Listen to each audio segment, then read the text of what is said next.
All right, quiz problem number 3. Guessing this is what we want. All right, so here's what we're going to do. We're going to look at this. We're taking the derivative of ln sine x to 3x. And this should cause great concern because I don't know how to take the derivative loosely described if anything looks like this. I have a rule for x to the some number, right? And I have a rule for some number to the x, but I don't have any rules for x to the x. The good news is I already set this up for you. In future case, if I actually take the derivative with respect to x of x to the x, you'd want to say, okay, I'm going to want to, sorry, if I gave it to something like this, you would go dy dx equals, and then I'd have to look at this and go, I've got a problem here, x to the x, so I can't do this, okay? So what you'd want to do is you'd want to go ln of y equals ln of x to the x. And the rest of it's going to be something like what we do here. But, you know, just an idea that throws my x out in front and suddenly have a product rule on the right-hand side, which I can actually do. That said, that's not what this problem reads at all. This problem just already has the ln sitting right there for me, so that's nice. So I'm going to use the ln rule. So I take the derivative with respect to x of 3x ln sine x. Then I reckon I have two things multiplied together. I dig deep into my memory and realize that's the product rule. So the derivative of the first times the second unchanged plus the first unchanged times the derivative of the second. Derivative of ln is 1 over. Unfortunately, that's not an x, right? So therefore, I have to tack on the chain. What's the derivative of sine x? It's cosine x, and so there I am. So that's the answer to number 3. I'd probably turn the cosine x over sine x into a cotangent x. But in general, that's the way to do that problem. All right, so let's do number 4. Here we have a couple choices, but most of them are bad. So we should take a look at this and go, we got e to the y. There's no way to make that nice y equals on one side, at least not an easy way.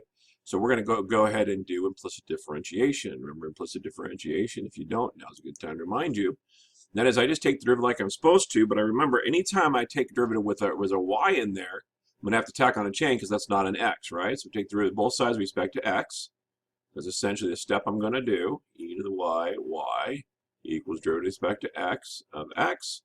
So I look at these two things multiply together, so product rule. So derivative of the first one, e to the y is just e to the y, but then remember that's a y, not an x, so I have to tack on a chain, y. And then plus, now I leave the first part unchanged, times the derivative of the second part, derivative of y is just 1. Since that's not an x, I have to tack on a dy dx. Derivative of x is just 1. And the way I did this before is I collected like terms. So I'm going to pull out my dy dx.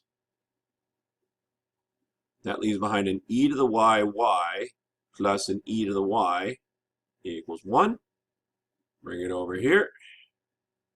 Dy dx equals, divide both sides by this ugly mess, and I get 1 over e to the y plus e to the y, and that's how you do number 4. Alrighty there. Got it. All right, number 7, I take a look at this mess. I go, oh, good Lord, I don't know how to do it. I'm ready to cry and stuff. And then I remember at the very front of the test, I said there were 4 identities I've given you for free. And one of them suspiciously looks an awful lot like the thing at the bottom. It's missing a minus sign, which I may have to fix. But other than that, it's looking very much like that. So how would I do a problem like this? First thing I do is I see if I can do this without thinking about it. No, this is not a reverse power rule. I am not coming with this. Second thing, any sort of identity. Now, I might get tricked into trying to trig this. But honestly, if you look at the ln secant x plus tangent x, it seems unlikely I'm going to be able to extract this and somehow cancel it out with the secant on top. So I should be feeling pretty desperate right now. I'm not throwing away that idea. I might go with that idea, but my guess is that can't be the way to do this. Law and division, that's just silly. I'm dead in the water. Then I remember, oh, identity. Look at this. The bottom part's uglier than the top part, so I'm going to set the bottom part to ugly. Ugly. And again, these 4 identities I will be giving you if and when we get to a test on said topic. So take the derivative of both sides. Du therefore equals, but look, if the derivative of this is equal to just secant x, look at that. Now, unfortunately, I don't have a minus sign, so now I got to think about this. If I make this if this is what I'm taking derivative of, and I'm supposed to get secant x, but I can take this negative that's sitting here and move it to this side over here, can't I? Just by dividing it over. So the derivative is negative secant x dx. All right, anyway, I can make the top look like a negative secant x. Oh, look how convenient that is.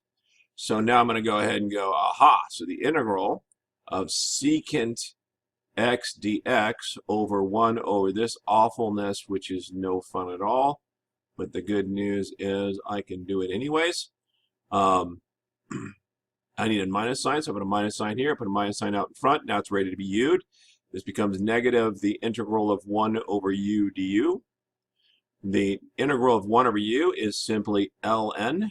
This becomes ln of ln, right? Because I'm going to put the u back in. You know what? I'm not going to do that. I'm going to take one more step to do that because I can't look at your faces and know whether or not you get what I'm doing. And that would be a good idea. Okay, so then I put a line here and go u plus c, right? That's how you take this integral. And then I just replace u. ln parentheses secant x plus tangent x in parentheses plus c.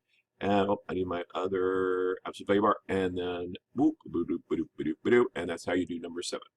That's it. All right, so that's how to do those 3 problems. If you need me to spend more time doing it, or if I did the wrong problems because I didn't understand your question, let me know.